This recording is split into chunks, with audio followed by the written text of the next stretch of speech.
Hello, dear students. Today we will discuss how to prepare for board exams first term 2021-2022।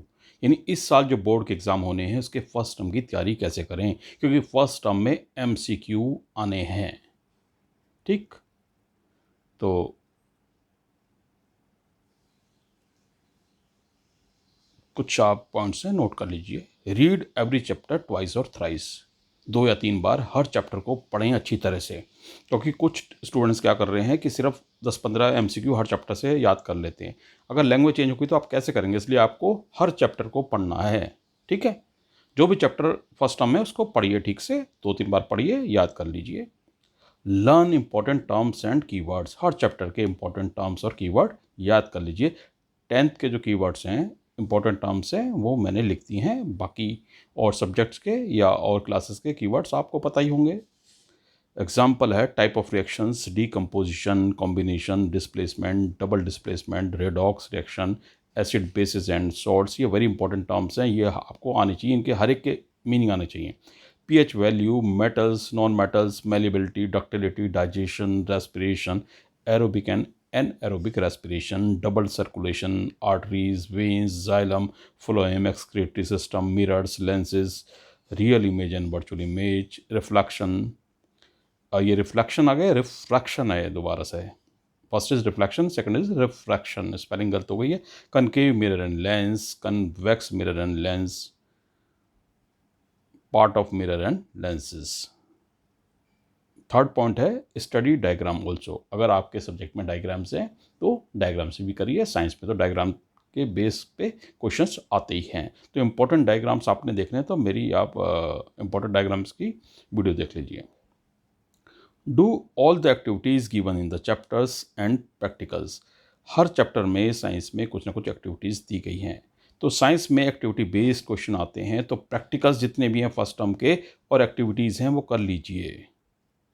उसके base पे question बहुत आते हैं। For example, जैसे copper sulphate में आयरन नील डाली तो कलर कैसा हो जाएगा। अरे कॉपर सल्फेट का कलर नीला होता है, आयरन नील डालने पे वो फिर सल्फेट में कन्वर्ट हो जाएगा तो उसका कलर कैसा हो जाएगा, हल्का हरा हो जाएगा। और कील का रंग भूरा हो जाएगा। इस तरह के क्वेश्चन आते हैं, कील का रंग कैसा होगा, तो क्योंकि कॉपर जम गया उसमें, तो क्वेश्चन अलग अलग तरीके से पूछे जा सकते हैं। 5 पॉइंट्स है प्रैक्टिस इंपॉर्टेंट टॉपिक्स। अब मैंने इंपॉर्टेंट टॉपिक्स की प्रैक्टिस करें। आपको पता होगा कि आपके सब्जेक्ट में कौन से इंपॉर्टेंट टॉपिक्स हैं, मैंने 10th क्लास के इंपॉर्टेंट टॉपिक्स सब लिख दिए यहाँ पर। Type of reaction with example, her reaction के 3-4 एग्जाम्पल याद कर लें, क्योंकि कई बार रिएक्शन आती है फिर पूछा जाता है कि किस तरह की ये रिएक्शन है। Properties of acid and bases, physical and chemical properties. PH values, indicators, type of indicators, किस तरह के इंडिकेटर्स हैं, नेचुरल हैं, ऑल्फैक्टरी हैं या कृत्रिम है, यानी सिंथेटिक।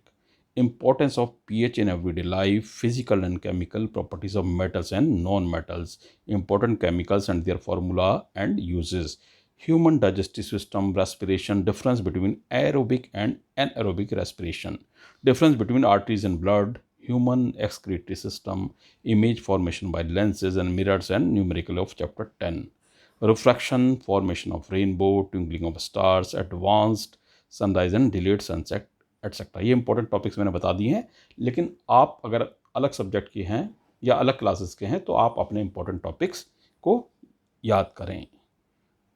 प्रैक्टिस न्यूमेरिकल्स रेगुलरली, क्योंकि न्यूमेरिकल बेस्ड क्वेश्चन आएंगे इसमें, और आपको इतना टाइम नहीं दिया जाएगा कि न्यूमेरिकल आप करें, क्योंकि भाई एक क्वेश्चन के लिए डेढ़ मतलब मिलेगा आपको, 2-3 मिनट, 2 मिनट का समय मिलेगा मुश्किल से, है ना, 2-2.5 मिनट का, तो आप उसको कैसे कर पाएंगे।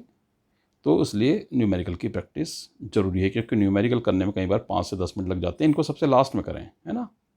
Solve sample paper and practice every type of question, 4-5 sample paper आप सॉल्व करें और उसमें जितने भी तरह के जो हैं क्वेश्चन हैं उनकी प्रैक्टिस करें। एक नॉर्मल एमसीक्यू हैं, जैसे कि 3 या 4 ऑप्शन होते हैं, उनमें टिक करना होता है, सर्किल को डार्कन करना होता है, ठीक। और एक आते हैं केस केस स्टडी वाले क्वेश्चंस होते हैं ना, और सोर्स बेस्ड, जिसमें एक पैराग्राफ होता है, उसमें 3-4 क्वेश्चन होते हैं, उनका आंसर देने पड़ते हैं। अजरेशन एंड रीजन टाइप क्वेश्चन होते हैं, जिसमें कि एक अजरेशन होता है, यानी कि अभिकथन, और एक उसका रीज़न या कारण बताया जाता है, जिसमें होता है कि फिर डिफरेंट ऑप्शन होते हैं। ये इससे पहले की वीडियो में बता चुका हूँ मैं, आप उससे पहले वाली वीडियो देख लें, है ना। और इसमें चूँकि ये हैं MCQ आएंगे, इसमें सारे ही अलग अलग तरह के टाइप होंगे MCQ, पर आएंगे MCQ, और OMR सीट पे है।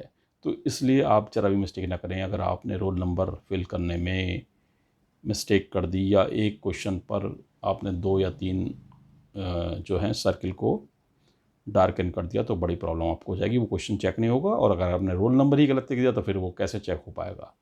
इसलिए बड़ी सावधानी से करें, अदरवाइज़ बहुत ही दिक्कत आ जाएगी आपको। और इसी तरह की जानकारी, और जो ये मैंने टॉपिक्स बताए हैं, जो भी इम्पोर्टेंट टॉपिक्स या इम्पोर्टेंट टर्म्स बताई हैं, अगर आपको इसकी डीपली स्टडी करनी है तो आप मेरी प्लेलिस्ट में जाइए। हिंदी में जाना है हिंदी में, इंग्लिश में इंग्लिश, क्लास 10th साइंस, ठीक है, Hindi medium, class 9th science Hindi medium, chapter wise सब कुछ समझाया गया है। Every terms and important topic समझाए गए हैं।